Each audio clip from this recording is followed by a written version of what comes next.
Okay, good morning once again. So this is a syllabus. So you can observe that embedded system versus general computing system. So I think this is a question which I had asked. Okay, classification of embedded system. This also I had asked for the assignment which I had asked today. Major application and purpose of embedded system. So I had asked this purpose of embedded system. Core of an embedded system, including all types of processor and controller, memory part, sensor part, actuator part, LED, 7 segment display, LED display, optocoupler, relay, piezo buzzer, push button switch. Till this point we had covered. Okay, so yesterday I also covered with respect to the communication interface, which is with respect to the onboard and external types. Then left out topic will be a embedded firmware and other system components. So it is from the text 2. Okay. So text 2 is this textbook Shibu, which I had already said. Okay. I don't know how many of you have this textbook with you, because soft copy I'm not asking, hard copy I'm asking whether it is there or not. But try to prepare it. But area materials and videos are available, so you can prepare it. Okay, so we'll continue with this previous topic which I had left out. So once again I'm just refreshing this communication interface part which I had discussed about the I square C, right? So still there are few of the communication types which are present, so those things we are going to discuss today. So communication interface. So what it tells is that how you are connecting your devices to the peripherals, how you are going to transmit your data, right? So I wanted to transmit data to my laptop. So I'm going to use a USB drive. That is the one input which I can give. One is a DVD drive, right? But these are all interfaces divided, but USB part is the interfaces part which you can use. So externally you are attaching this device to my laptop so that data I can transmit. And one of the factor what you have to understand with the communication interface is the speed, or we call in technical terms is a data rate. So that should be a factor which you should remember, right? So these communication interfaces have been broadly classified into two types or two perspectives. One is onboard communication interface and one is external communication interface. So onboard communication interface indicating about the device and board level communication interface, like I2C, serial peripheral interface, UART, one wire, etc. Right. External communication interface is nothing but your infrared, Bluetooth, wired type of a communication or wireless type of a communication which is present. So there also you use technology to connect to the device and you will transmitting your data.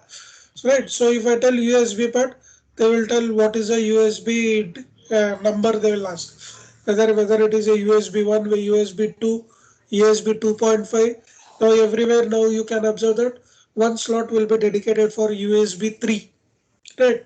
So what is it to USB 1 to 2.53? So obviously it is with respect to the data rate. So the data rate will be very high. So those features we are going to observe now. Okay, so this is all you can observe. This complete module 3, it is of just explaining about your concept of what is present in the embedded system, right? So fourth module you will have the hardware software co-design. So this is also theory part which is present. And finally we have a RTOS, so operating system task multiplication, sorry, task synchronization, those issues will be there. So you can observe that your programming and everything, it is there with respect to the module 1 and module 2. Specifically, it is module 2 because he is going to explain about the instruction set. Okay. So this is about general information about a communication interface. So onboard communication interfaces we need to discuss, and first we started with the I square C. So what is I square C? It is nothing but your inter-integrated circuit. Generally you might have heard about this name I square C, SPI, right? UART, right? These are the, maybe you are familiar with the word UART, which is nothing but uh, synchronized transmitter and receiver, right? Universal synchronization of universal synchronization transmitter and receiver. So this is a full form. So we know this is a device. If I show it that picture to you, you will tell, sir, this is a UART, you are going to tell. But if I ask what is the specification of it, what is the feature of it, how much it will support, how much it will carry, right? How much power supply is required. So this all has to be addressed, and that is what we are trying to identify now. Okay, so I2C bus comprised of two bus lines, one is serial clock and one is data, right? Always remember that when you have a communication cable for that one, so you should initiate that one, right? Because you cannot write any program for that one, you have to give a command, right? So to know whether you are active or not, what I have to do, I have to unmute and ask a question. If you reply to me, I am telling that you are active. If you don't reply to me, I am telling that you are inactive. That common sense what we will do. So whether I should know whether my data is moving or not, so how I will come to know that? Right. So there should be a clock. So if I give a clock indicating that it is on. Right. So giving a clock, it initializes the device. Right. Then you are going to transmit the data. Okay. So this is how we have to understand this things. Okay. One second. So yesterday we discussed about this part.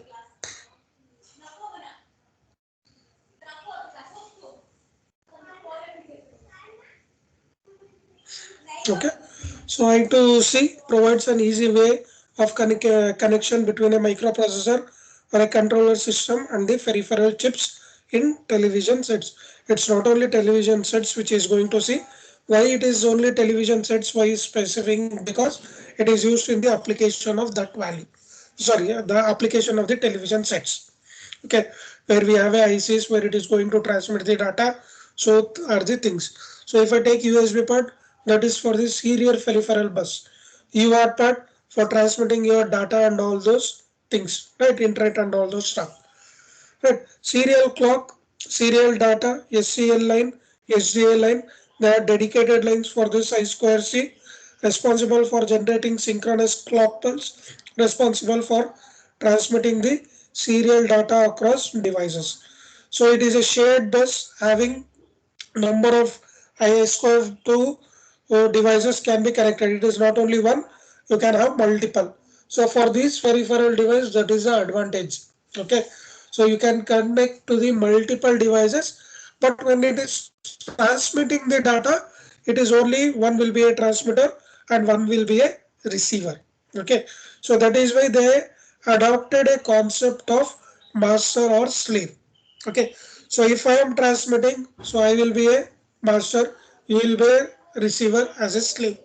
If you are transmitting, you will be a master, I will be a slave. Okay, but particularly when it is I2 I square C, the one who is transmitting is the only one is dedicated for the master. Okay, and the receiver he is always in the slave mode, right?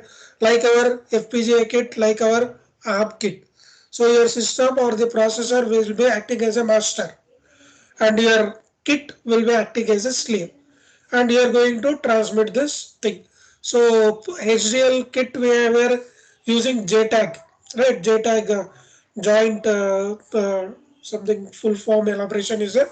So that we were using for transmitting. That was a cable, right? That was a cable which we had used for transmission or bit file onto a code bit file which is in the form of code which is in the form of a bit file is dumped onto a kit. Similarly, in the ARM processor, we are going to generate a hex file, and for which the cable which we are going to see, so the connector which we will be observing, because you have not still observed the hardware components, that is why I am not discussing, because you have seen FPGA kit and how you have dumped the program, so I thought it will be very beneficial for you, so I had explained that part. So again, same concept, master and slave either can be a transmitter or receiver, so he is giving an option, because my few devices earlier it was only dedicated for master. Now same device can be as a master as well as can be a slave. Because parallelly, because you take example of telephones which were earlier used. So if one is speaking, other one should be in the mute mode. So he will, all data he will receive. He will tell, okay, I have received all your data, and he is going to transmit the data. So that type of communication was there, because bus it was carrying only one information. So there is no full duplex communication possible. It is a half duplex possible. Okay, half duplex 6 which was possible.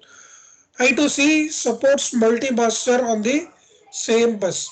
Okay, so this is a structure where we have a power supply resistor. So you can see voltage which is going through on these two buses. Okay, one is the SCL line clock, one is the data, right? Which is your this part. SCL line, which is serial clock, and which is serial data. So you observe that it is one to one. Why it is serial? Because one is master, one is slave. So serially data is moving from the master to the slave. There is no parallel communication happening here. Okay, so that is the thing which is present in this technology, which is your integrated circuit, right? But we have a serial to parallel interface, SPI, right? Serial peripheral interface, SPI, right? So parallel way of transmitting data also is present. We'll look that into the future. Okay, so we have this port pins. For a master usually a microcontroller, and slave it will be usually a device, and they are connected with the I2C, right?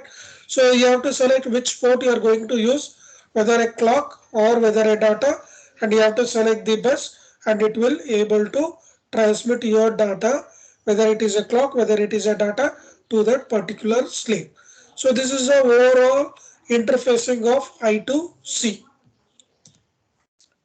So I2C interface is built around an input buffer and an open drain or a collector transistor. Okay. When the bus is in idle state, the open drain collector will be in the floating state, and the output line switch to high impedance state. So every time I am not going to transfer the data, right? Whenever it is required, I am connecting. I am using that for transmission. Other time I should be idle, right? I should not using, right? What is the thing? Otherwise, your voltage or the battery it will be drained, right? So typical power supply for that one is given as 5 volt for TTL family, 3.3 volt for a CMOS family devices. Right. The address of I2C is assigned by the hard wiring the address lines of the device to the desired logic level, done at the time of designing and the embedded hardware. So you should be knowing what type of hardware number it is.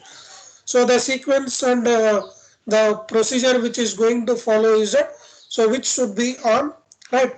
When it is on, then what operation it will start, then how it is going to give. So examination also it is of that type. So username password you have to log in particularly, then you will get that part. Then it should be segregated, then smooth full conduction of examination will be sorry will be done. So here also we follow the same step. Sorry, once again.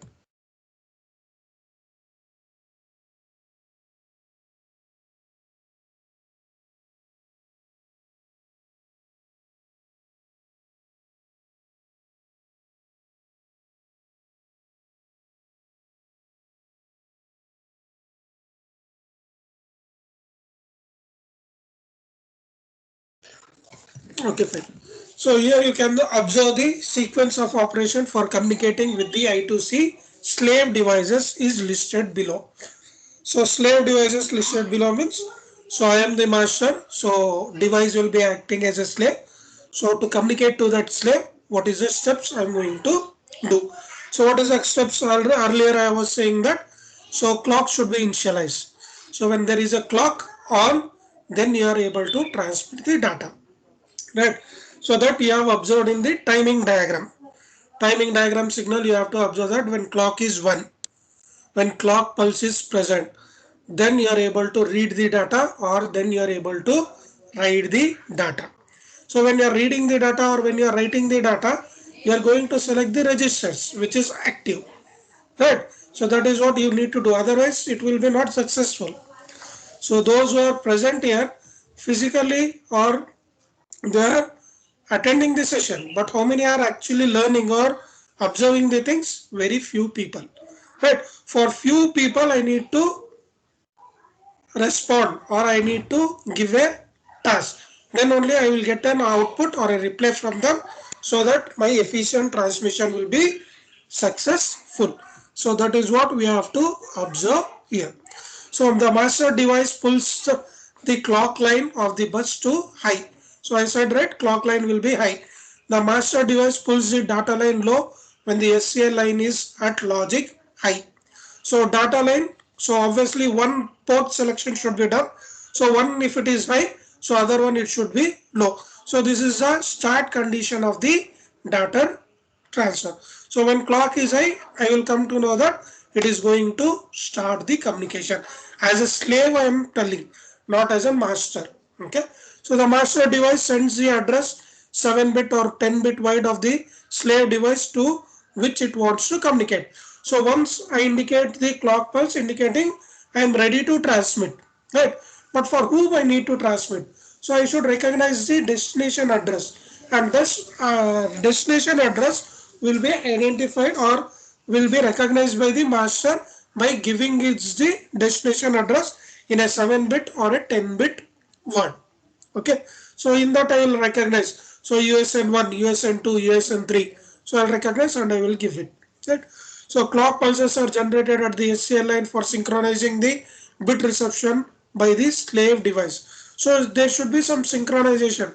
I am ready to transmit at my speed, but whether you are ready to accept that one, you may tell, sir, I am ready to listen to you. But what speed you are accomplishment means what? There should be synchronization between you and me. So if I go in this speed, whether it is okay. So sometimes what happens during IA time, and if the portion if it is not covered, so we will be going at a data rate of very high. So then what happens? It is not justified, right? So that is also a problem. So that is why they tell that module 1 which is given for 10 hours, it should be covered in 10 hours only. But sometimes the 10 hours they will take around 14 to 15 hours, because they wanted to give n number of examples to you. So within 10 hours it is not possible. You are taking 14 to 15 hours. Okay. Then there won't be any issue. Why? Because you have sufficient time, you have explanation, everything. So it will be better. But if a 10-hour lecture, if you are doing in 4 or 5 hours, then there is a problem. Why? Because how you are able to cover these many portion in 4 to 5 hours? So you have not done effective teaching, right? That is a part. So those are many things will be there which you have to understand. So you should not also 10 hours, 14 hours, 15 hours you have done. So you follow that procedure only. If I follow that procedure, then definitely 5 modules will be not covered for the estimated 50 hours which they have allocated. So if I around 85 hours also, so another 35, so 3 modules I can do, another 2 modules you cannot do. So that is why what they will do is that they will take an average. Okay, so 10 hours is there, so you can take maximum of 12 hours for that module to complete. If you are taking more hours, that is also a problem. If you are taking less hour, that is also a problem. Correct. So you should be on an average. Right. So here also the data selection, the data size, because we have a problem there. What problem we have? I am having a data, you are having a memory. so communicated between you and me. I want to transmit a data, and a data rate is also nominal. So you will also understand. I will also will be very easy. But the thing is that whether you are able to record by data or not. Record in the sense means you are storing by data or not. If there is no storage, like if you don't write, okay, or if you don't analyze the thing, then what happens? So you will hear for now, by tomorrow you will forget that thing. So again you need to sit, again you need to prepare. And when you are preparing, there is an advantage that, oh, sir was telling like this because of this reason, so and so. So you will understand the concept very easily, and it will be, you will take less time to spend or to understand the concept again. Okay, if I don't do this module, and if I tell that IA is there on this module, so you need to prepare. When you open the textbook, it is difficult for you to understand. I'm not telling it will be more difficult, it will be difficult, but the time spent will be more compared to if I explain in the class and if you listen to it. That is a concept which you can observe here. Okay, so these are from the sequence which is going to happen. Right. So when read or write operation which has to be done, so which value should be on, which value should be controlled. So all operation you can see. So you can see in the first step the master device sends a read or write bit.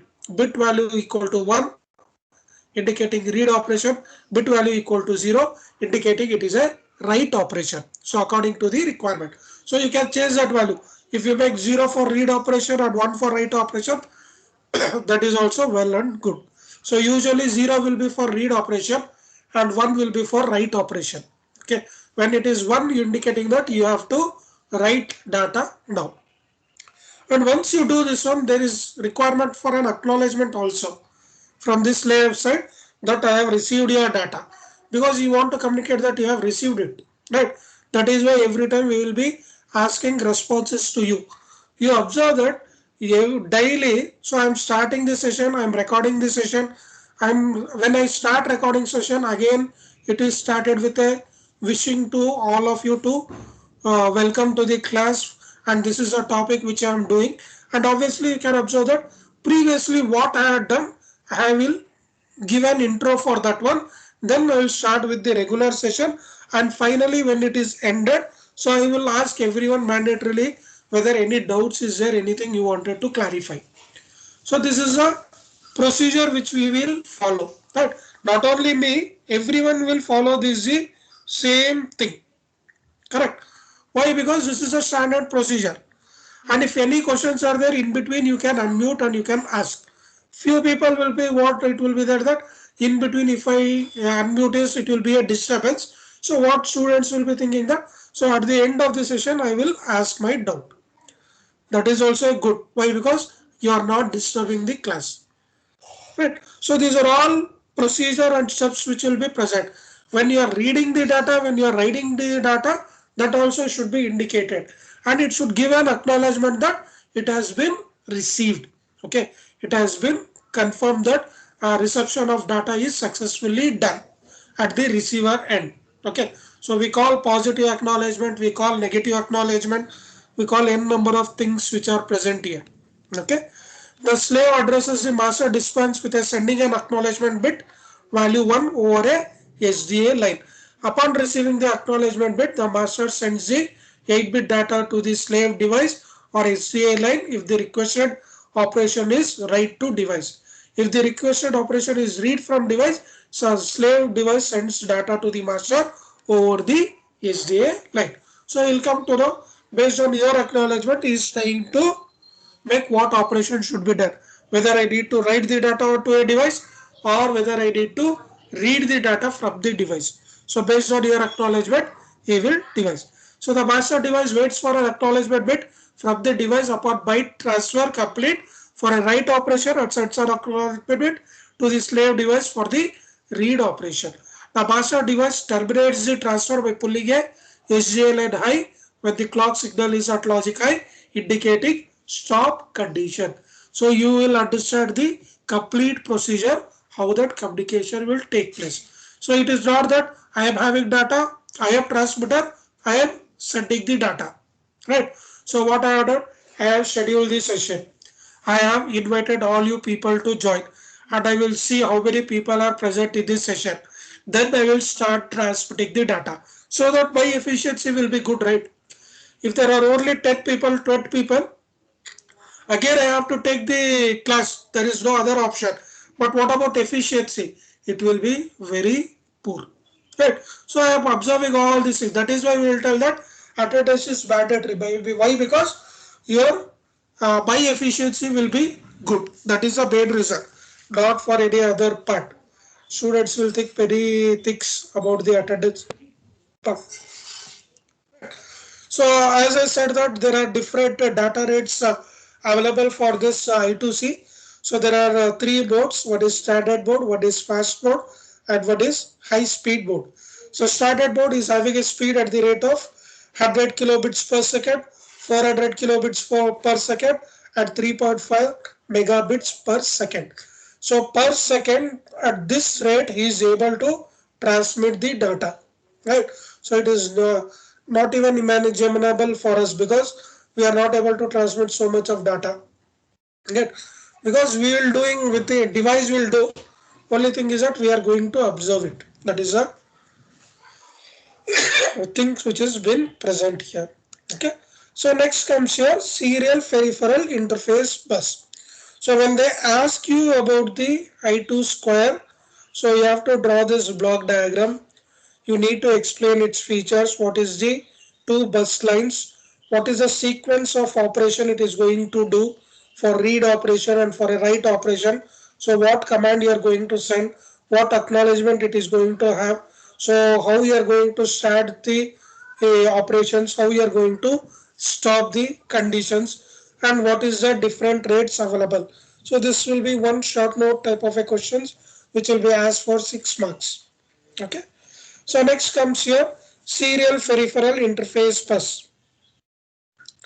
Okay, serial peripheral interface bus. So this is one more type, right? Serial peripheral interface bus is a synchronous bidirectional full duplex 4-wire serial interface bus. So when I was using a I2 square I2C, there was only a half duplex type, master and slave. Now here you can see it is a bidirectional full duplex. So full duplex means what? You also can transmit data, I also can transmit data at the same time. So there won't be any issues. Okay, right. So in this again we have multiple types, right? So those multiple types have been listed here, right? The concept of SPI was introduced by company Motorola. The SPI is a single master multi-slave system. So you can have one master and you can have multiple slave system. Okay, so multiple devices it can communicate, that is the meaning. There can be more than one master, but only one master device can be active at any given point of time. Okay, so all our faculties, right, for you 68. So all our faculties, but all cannot take at the same time class, right? So they have scheduled the timetable. So 9 o'clock somebody will come, 9:55 somebody will come, 11 o'clock I came, 11:55 somebody will come. So it has been planned, right? So all are faculties, but at a particular time they are allowed to transmit their data. That is the meaning here. So you can have multiple masters, you can have multiple slaves, and you can transmit. In WhatsApp example we can take is a point to point communication, point to multi point communication. So same message, instead of sending one by one in a group, I can put a message, right? So it will save lot of time. Okay, so SPI requires 4 signal lines for communication. There we had only 2 signal line. Which are 2 signal line? SCL and SDL. Right. Here in this serial peripheral interface, we have 4 signaling lines. So first one is your master out, slave in, master in, slave out, serial clock, slave select. So serial clock is there. which is same was what it was there in the I2C. So there was data line here, but here you see slave select. So you have multiple slave option. So for which slave you wanted to transmit the data, that option is given to us. And other two option is what? Master out, slave in, or master in, slave out. So signal line carrying the data from master to slave device, it is also known as slave input, slave data, SI or SDI. Or signal line carrying the data from slave to master device. So data can transfer from myself as a master to a slave. So I will go for master out, slave in. So master out indicating means what? So master will transmit the data, slave will listen the data. Master in, slave out, what it is indicating? Master will be receiving the data, slave will be sending the data. That is the meaning. So here we call it as a SO and SDO. Right? Slave output and slave data in or slave data out. That is the meaning. So we have these four signaling types present in the SPI. So again you can observe the block diagram which is present. So you are having three line here, right? What it is? A master out, slave in, clock signal, master in, slave out. So you have three lines. Okay. So here you observe that there is a select line option. So SS1, SS2 indicating select slave 1, select slave 2. So if I take select slave 1, so it is going to select this device which is this and is going to transmit the data. If I am going to select this one, so my port will change to SS2 and is going to transmit the data. So this is one simple example or block diagram of a SPI, which is your serial peripheral interface. Right. So again, same commands, same explanation. Now, if I go back to this one, if I selected SS1, so this block diagram, it will be functioning. Right. So here what is happening? So I'm going to go for master out, slave in, or I can have master in, slave out. Right. And to initialize any of these things, I should initialize the clock. That is the thing. So it is doing same as of I2C. So this will be inactive. This will be active. So either you can transmit from master to slave, or giving an option, you can transmit data from slave to master. Right. So that option is provided. So when I am transmitting from master to slave, it is just acting as a I2C. Right. Because it is functioning from master to slave and is transmitting the data. If I am going from slave to master, it is a reverse operation of this I2C. Right. So that is the only thing you can find. And all these steps he has written here. So master device is responsible for generating the clock. It selects the required slave device by asserting the corresponding slave device, selects low, the data outline MISO for all the slave. When not selected, floats at high impedance state. So when it is not working, it is master it is setting it as a Z. So what is trying to tell here is that, so if I have selected this slave 1, so what about this slave 2? Whether it will be removed? It will be not removed. It will be in what's that? High impedance state. So the serial data transmission through SPI is again the same stress what we found in the I2C.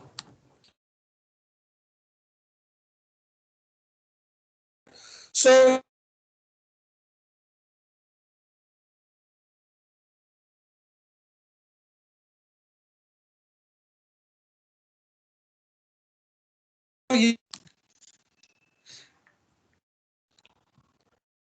any connection issues?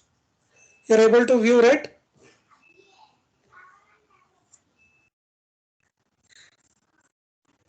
I didn't get any response. Yes, sir. Connection. Okay, okay, fine.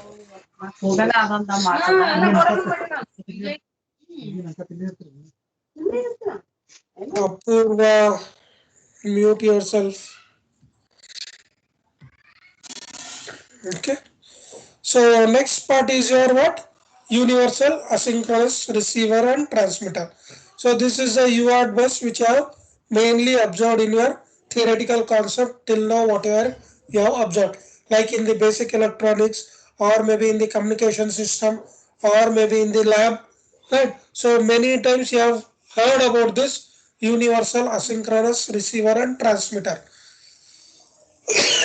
which we call it as a UART. Right.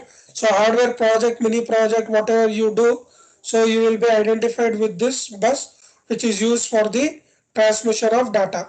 So it doesn't require a clock signal to synchronize because it is a asynchronous. Synchronous bus you require a clock because it should function. It is asynchronous, so you don't require any clock to synchronize the transmitting end and the receiver end for transmission. Instead, it relies upon the predefined agreement between the transmitting device and the receiving device. That we call it as a protocol. So many of you might have heard about this protocol word. So what is this protocol? A protocol is the word defined a mutual agreement between a transmitter and a receiver on how to transmit the data. Right. So I wanted to take a class. So how I am going to take a class? So if I had put a message simply like that, now embedded system class is there. Kindly join. Kindly join the embedded system class. That is the instruction which I have given. So everyone will be aware that. So they have to go to the Teams. They need to go and select for the calendar. So my session will be there. So you need to log in into that session. Right. So it is of that kind in the UART part. So it is agreement between transmitter and the receiving device how to transmit the data. That is the thing. You don't require any clock for that one. Okay. So serial communication standard baud rate. So baud rate is nothing but the rate of your transmission, number of bits per byte, parity number of start bits and stop bits, and flow control. So these are all things which is required. So I should tell when it is going to start. I should tell when it is going to end. And what is the flow control. So everything, if it is good, then we are able to understand. So simply I said, so and so topic. So I randomly, I will leave this session. So what happens? So this is not a complete procedure which is done. That is why I will tell that good morning at the beginning and thanks at the end, so that indicating that my all transmission of data is been successfully done and it is completed. So in between also I am not leaving. So over a period of time I will tell. So if I leave this session also, I will put a message in the WhatsApp that so due to this technical issues I am not able to continue the class. I will continue in the tomorrow. So that there will be a successful transmission of information to everyone. So that they will not be waiting. So if I don't tell like this, what happens? Still people will be there. So if I suddenly leave the session, those who are active, so they will be able to log out. Okay. So there is two options for me. One is leave option, one is end meeting. So if I do end meeting, so session will be closed, indicating that everything is over. So if I leave the session and after 10 or 15 minutes, if I join and see, still around 3 to 4 people will be available. So why they will be available? Because they were not knowing, they are not active. So simply they have switched on and they have left out. So they are not worried about to log out also. So that is why what I will do, I will not leave the session, I will end the meeting. So end the meeting, what I understood that, so everything will be closed. So this meeting is over. That is the indication. Okay. The start and stop of a communication. Here one more thing is that number of bits per byte, parity, number of start bits and stop bit. Okay. So start bit, I am wishing good morning. And when I'm ending a session, I'm telling a thanks. So that is my start bits, that is my stop bit. So when I'm transmitting the data using the things, he will not tell good morning, he will not tell welcome, all those things. So he should recognize. So it should be done in a binary level. So to know start bit, the value is 8-bit value. It is a 8-bit value. Okay, so 8-bit start bit value is, first bit is 0 and remaining 6 bits are 1 and the last bit is 0. So this is your 8-bit start bit we call, and this same 8 bits we call it as a stop bit also. So when I see 0 followed by 61 followed by 0, then whatever data will be there, this will be my information. So this is start bits. Okay, this is data bit, and again I should write 0 followed by 6 ones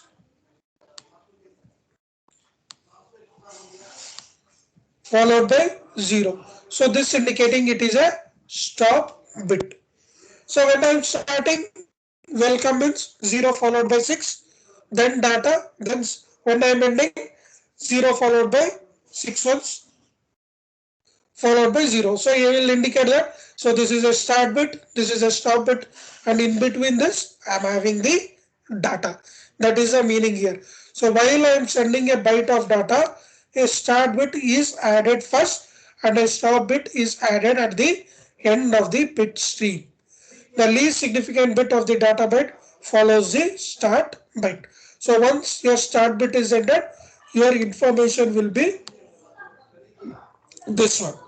Okay, this is the information which will be present. So start bit informs the receiver the data bit is yet to arrive. So what is the speed, how it will start, how it will stop. So all the same step he has explained here. Right. So for proper communication, everything it is same. So this is the UART. Here transmitter and receiver indicating that your device can be acting as a transmitter when you are receiving data. Sorry, when you want to transmit the data to the other device. Your device will be acting as a receiver if you are receiving data from the other device. So there are two UART device. So through there are two lines. So one is transmitter line, one is receiver data, transmitter data. That is why TXD, RXD. So when you are transmitting, so it will be this flow,